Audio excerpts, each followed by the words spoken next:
Good evening students, welcome to our next session. I am Mahendra Kumar, faculty of Mount Z School for Accounts and English PGT.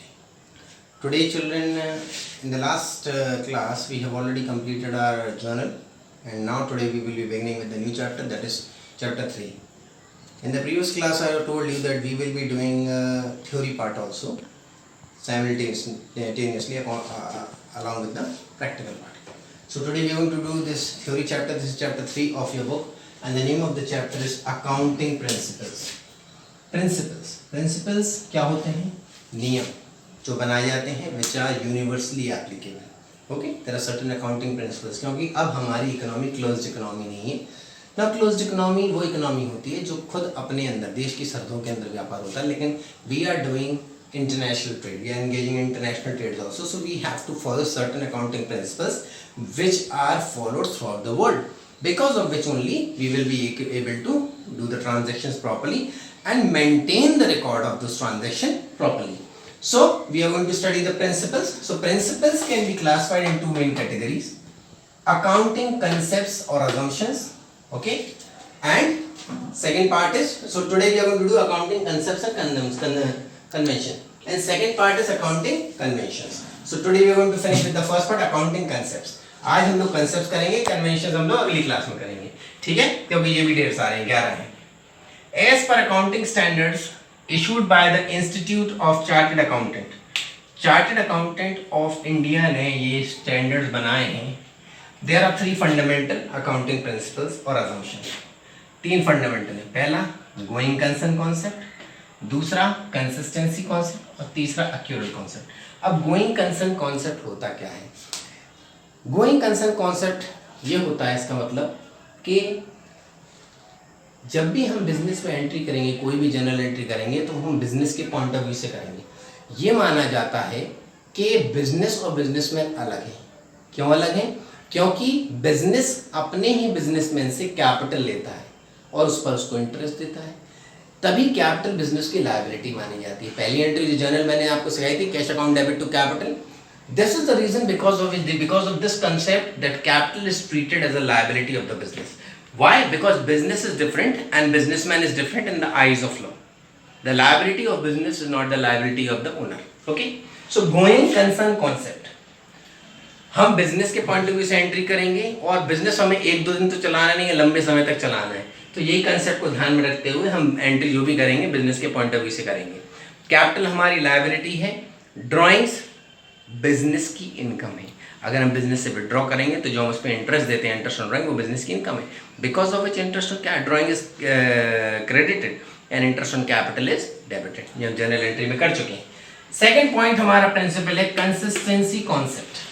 Consistency concept ये कहता है कि मान लीजिए business है, कोई भी एसेट है, उस पर डेप्रिसिएशन लगता है. डेप्रिसिएशन क्या होता है? Depreciation is the decrease in the value of an asset due to normal wear and tear. अब डेप्रिसिएशन में आपके कोर्स में दो मेथड्स हैं, एक स्ट्रेट लाइन मेथड है, एक डिमिनिशिंग वैल्यू मेथड है. इनकम टैक्स डिपार्टमेंट या हमारे अकाउंटिंग स्टैंडर्ड जो भी स्टैंडर्ड मेथड मानते हैं, किसको मानते हैं? हम लोग मानते हैं method standard diminishing balance method को, जिसको रिटन डाउन वैल्यू मेथड भी कहा है. तो कंसिस्टेंसी का मतलब होता है कंसिस्टेंट रहो, एक मेथड पे स्टिक करो. ऐसा नहीं है कि 2001 और 2 में हमने स्ट्रेट लाइन मेथड लगा दिया, फिर उसके बाद हमने लगा दिया डिमिनिशिंग बैलेंस मेथड, फिर हमने फिर स्ट्रेट लाइन लगा दिया. नहीं, इससे आपका ट्रू प्रॉफिट नहीं पता चलेगा, ठीक है. और जो भी आपकी पार्टीज हैं, गवर्नमेंट है, डेटर्स हैं, क्रेडिटर्स हैं, जो इन्वॉल्व है आपके साथ बिजनेस में, they will not be keeping faith in your book of accounts. तो एक प्रिंसिपल, एक मेथड हमें फॉलो करके चलना है. एक्यूरल कंसेप्ट, हमने दो वर्ड पढ़े थे, डेबिट और क्रेडिट, ठीक है. तीन हमने गोल्डन रूल्स भी पढ़े थे, ठीक है, नॉमिनल अकाउंट, रियल अकाउंट और पर्सनल अकाउंट, ठीक है. तो एक्यूरल कॉन्सेप्ट ये कहता है कि it is not necessary that entry should be made only when the cash is received. No, जरूरी नहीं है कि कैश मिले या ना मिले, हमें रिकॉर्डिंग करनी है. जैसे कि गुड्स परचेज फ्रॉम कमलेश, तो हम purchase account debit to Kamlesh करते हैं, नीचे क्या लिख देते हैं? Being account debit to being goods purchase from Kamlesh on credit, यानी उधार हमने गुड्स खरीदे हैं, ठीक है. और कुछ अदर अकाउंटिंग कंसेप्ट हैं, जैसे business entity concept. Business entity concept फिर से गोइंग कंसर्न कॉन्सेप्ट से मैच करता है, यानी business is different and businessman is different. Okay, business अलग है, बिजनेसमैन अलग है। जो भी हम एंट्री करेंगे वो बिजनेस के पॉइंट ऑफ व्यू से करेंगे। बिजनेस की एसेट्स लायबिलिटी ओनर की एसेट्स लायबिलिटी नहीं है, और ओनर की एसेट्स लायबिलिटी बिजनेस की एसेट्स लायबिलिटी नहीं है। ठीक है, फिर हमारा आता है money measurement concept. Money measurement concept मैंने पहली क्लास में आपको बताया था, the day when I was started the journal, कि हमारे पास खूब सारी एसेट्स हैं। 1 लाख हाथी हैं, 5 लाख घोड़े हैं, 20,000 ऊँट हैं, बहुत सारी लाइव स्टॉक है, बहुत सारी एसेट्स हैं।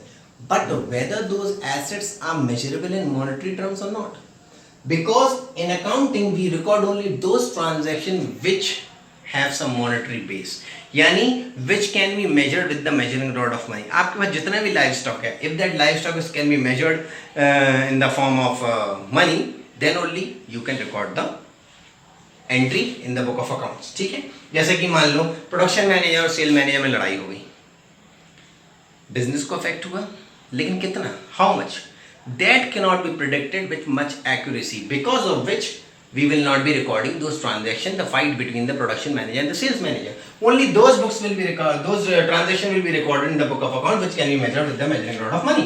Then accounting period concept, ये बहुत important है। ठीक है, एक हमारा accounting period होता है बच्चों 1 अप्रैल 2019 से लेकर 31 मार्च 2020, जो आपने जिसमें आपने 11th किया, और 2021 में वो करेंगे। और एक होता 1 जनवरी 2019 से लेके 31 दिसंबर 2019, तो ये हमारा कैलेंडर ईयर हो गया। तो अगर हम अकाउंटिंग पीरियड रख रहे हैं तो generally period of 12 months is taken. तो 12 मंथ्स या तो हम ये ले लें या ले लें ये ले लें। मान लीजिए एक सेशन में हम ले रहे हैं ये वाला फाइनेंशियल ईयर, एक सेशन में ले रहे हैं कैलेंडर ईयर, इससे हमारा टू प्रॉफिट डिफेक्ट नहीं होगा और इससे बड़ा कंफ्यूजन क्रिएट हो जाएगा। ठीक है, और हमें भी नहीं पता चलेगा कि whether the business which we are doing is engaging us in profit और लॉस। नाउ कॉस्ट कांसेप्ट और हिस्टोरिकल कांसेप्ट, अभी डेप्रिसिएशन की बात चली थी। भले ही मैंने कोई भी बिल्डिंग खरीदी हो 1 लाख रुपए की, या मान ली 1 लाख रुपए की, ये उसका कॉस्ट प्राइस हो गया मेरे लिए। मैंने बनाई बिल्डिंग, 1 लाख रुपए खर्चा है मेरा। अब मैं मार्केट में उसको बेच रहा हूं मान लीजिए 2.5 लाख रुपए में। ठीक है, तो ये मेरी मार्केट प्राइस होगी। तो रूल ये है कि डेप्रिसिएशन जो चार्ज होगा वो हिस्टोरिकल कॉन्सेप्ट पे होगा। हिस्टोरिकल कॉन्सेप्ट ये कहता है कि the cost price will be depreciated. 1 lakh पे मैं डेप्रिसिएशन लगाऊंगा, मैं 2,50,000 पे डेप्रिसिएशन नहीं लगाऊंगा, because market price always varies and depreciation is charge on the cost price, not on the market price. ठीक है, now dual aspect concept. Dual aspect concept में फिर से वही 3 रूल्स के पास ले आता है। Real account, nominal account, personal account. हमारा डबल एंट्री सिस्टम जो फॉलो कर रहे हैं वो डेबिट और क्रेडिट पर बेस्ड है। इसका मतलब ये एक एंट्री डेबिट होगी और दूसरी एंट्री क्रेडिट होगी। Revenue recognition concept, revenue recognition concept फिर से मैच करता है हमारा अक्यूरल कॉन्सेप्ट से, और वो ये कहता है कि चाहे पैसा मिले या ना मिले, ठीक है, हमें एंट्री करनी है। रेवेन्यू का मतलब क्या होता है? Revenue is the income of recurring nature, यानी जब भी हम सेल करेंगे जो पैसा हम कमाएंगे that money is called revenue. Revenue हमारी इनकम नहीं हो सकती, because revenue includes the expenses, the rent of the shop, the salary of the fixed staff, the wages of the temporary staff. ठीक है, तो रेवेन्यू हमारी इनकम नहीं हो सकती। Revenue means the amount which is added to the capital as a result of business operation. Revenue is earned by the sale of the goods और by providing service. यहाँ services भी देते हैं, services of doctor, engineers, lawyer, teachers. Concept of revenue recognition determines the time or the particular period in which the revenue is realized. Revenue is deemed to be realized when the title of the revenue तब कमाएंगे, जैसे मैं मान लीजिए deal कर रहा हूँ white board में, जब तक ये व्हाइट बोर्ड मैं आपको बेचूंगा नहीं, आप मुझे पैसा नहीं देंगे। तो यहाँ पे पोजेशन ट्रांसफर हो रहा है, ओनरशिप ट्रांसफर हो रही है व्हाइट बोर्ड की मेरे पास से आपके पास। जब मैं आपको ये बेच दूंगा, बिल बना दूंगा और आप मुझे उसका पैसा देंगे, that is the revenue. Okay, ठीक है। अब रेवेन्यू अर्न हो चाहे नहीं हो, it should be remembered that revenue recognition is not related with receipt of cash. अगर मैंने उधार भी आपको बेचा है तब भी मैंने ओनरशिप ट्रांसफर की है, भविष्य में मुझे पैसा मिलेगा, इन फ्यूचर मुझे पैसा मिलेगा। तो ये एक्यूरेट कंसेप्ट जैसा है कि पैसा मिले या ना मिले हमें वो एंट्री करनी है। मैचिंग कॉन्सेप्ट, मैचिंग कंसेप्ट ये कहता है कि जो भी आप ट्रांजेक्शन कर रहे हैं you should have the valid proof of this transaction. जैसे मैंने किया purchase account debit to cash, 1 lakh के मैंने गुड्स खरीदे। अब 1 लाख रुपए के मैंने गुड्स खरीदे, गुड्स तो हैं, लेकिन कहाँ से आए, स्मगलिंग करके आए, कैसे आए, ये मुझे बताना पड़ेगा। तो I should have a valid proof of that, and that valid proof is the cash memo, जो बिल है आपका वो। तो the entry should be supported by a valid document, by a valid bill, okay, that is called matching concept. ठीक है, when the item of revenue is included in the profit and loss, यानी suppose आप 1 लाख की building 2.5 lakh में जरूर बेच रहे हैं तो आपके पास बिल होना चाहिए। ठीक है, फिर objectivity concept, this concept requires that the accounting transaction should be recorded in an objective manner, free from personal bias of the either the management और the accountant who prepares the account. यानी आपकी personal decision नहीं चलेगा, आपका you just have to record the transaction without keeping anything in your mind, just only keep the principles of accounting in your mind, okay। तो जैसे कि it is possible only when each transaction is supported by a verified document, again this is matching with the matching concept, okay। तो for example, when the goods are purchased for cash, transaction must be supported by cash receipt or money paid, and if the goods are purchased on credit, transaction must be supported by a copy of invoice or delivery challan। ठीक है, तो ये हमारा objectivity concept है। ठीक है, I hope children you must have understood the principles, and in the next class I will be explaining you the accounting conventions. Okay, thank you children, till then be safe and sound. Thank you children.